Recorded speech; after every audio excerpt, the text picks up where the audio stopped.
Do you think entrepreneurs are born or made? Born. Actually, Born. both. Mm-hmm. But in my case, I would say I was born.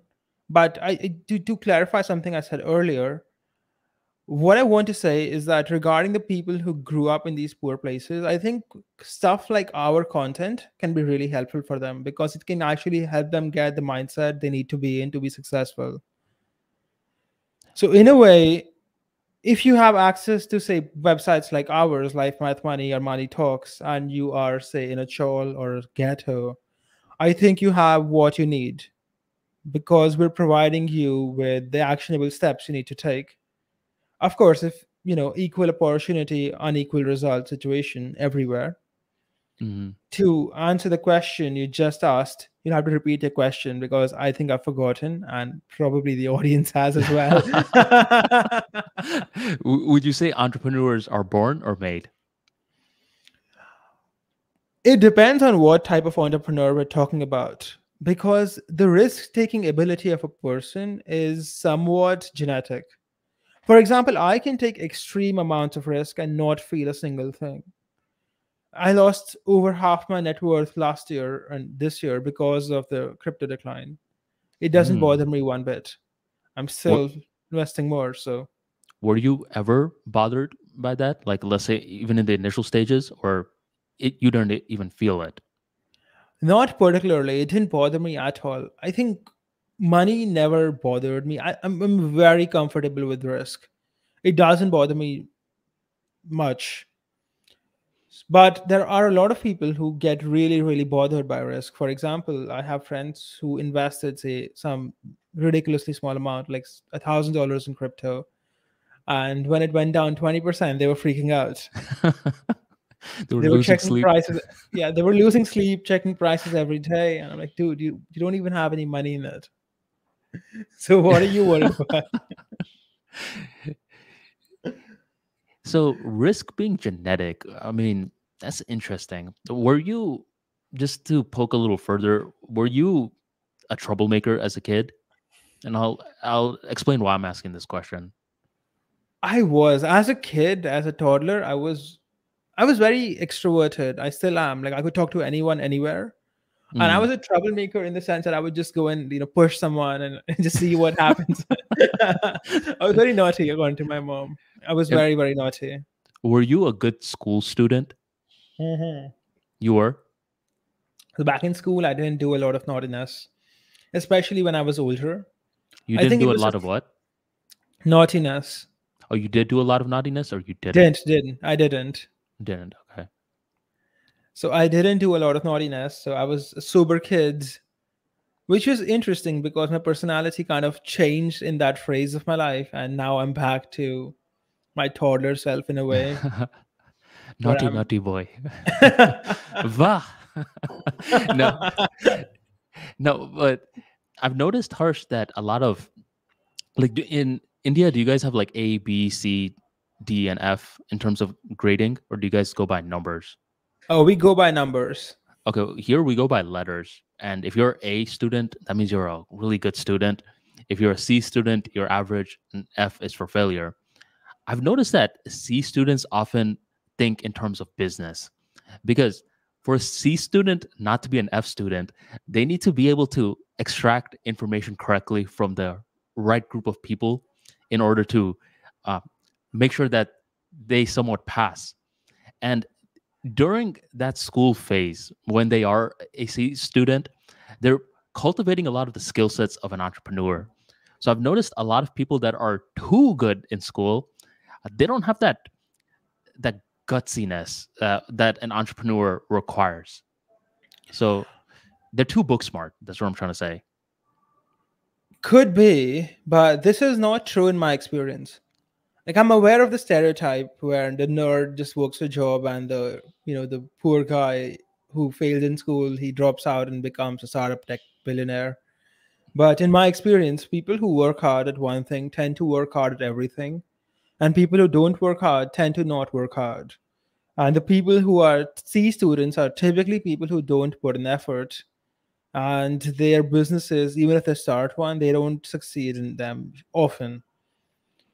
So I'm not saying that your grades are a predictor of whether you will be successful in business or not. But people who are smart, they work hard in school. When they start businesses, they do them well.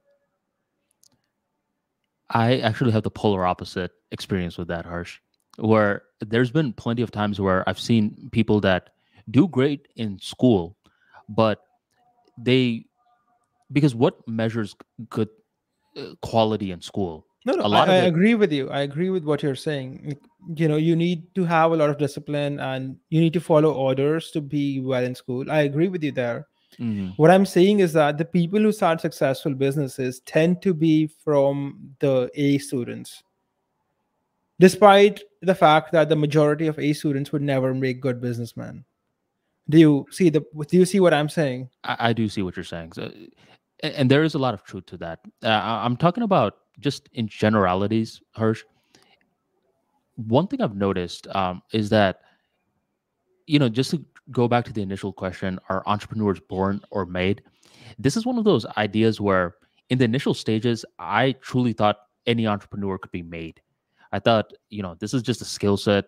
Anytime that you want to be an entrepreneur, you can be an entrepreneur.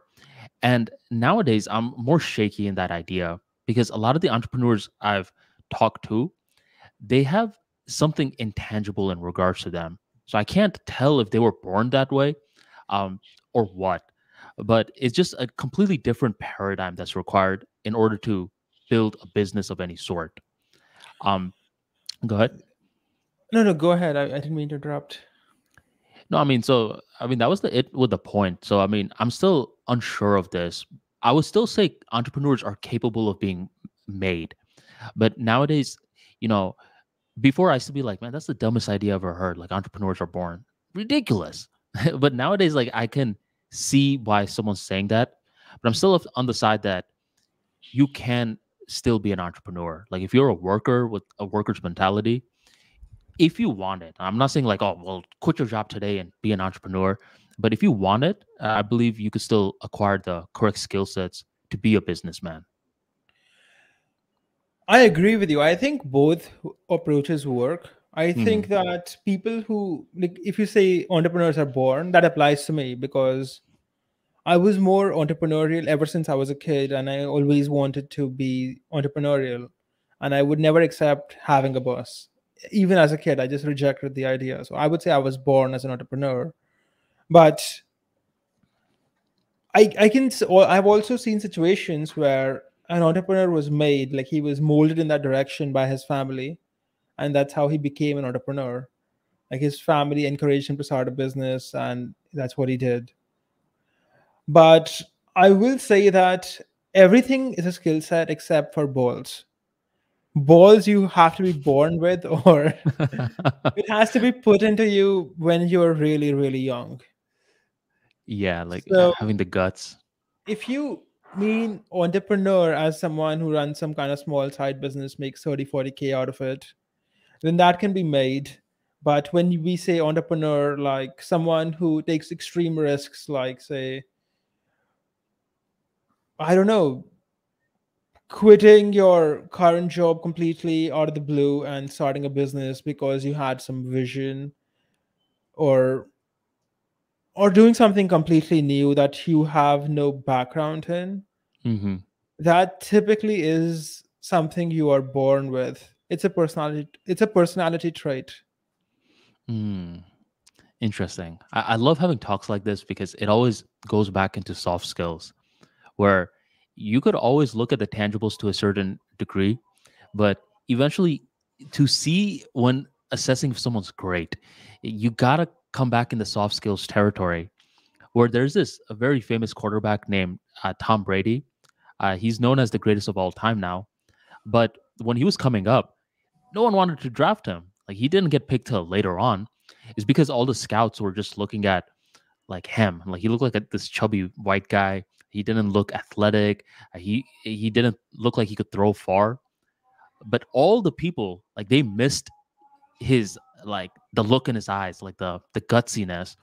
And nowadays, everyone just regards him as the greatest of all time in his respective industry.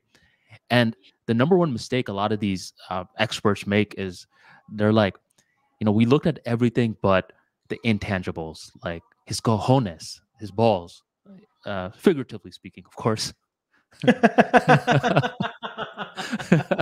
So it's the guts, man.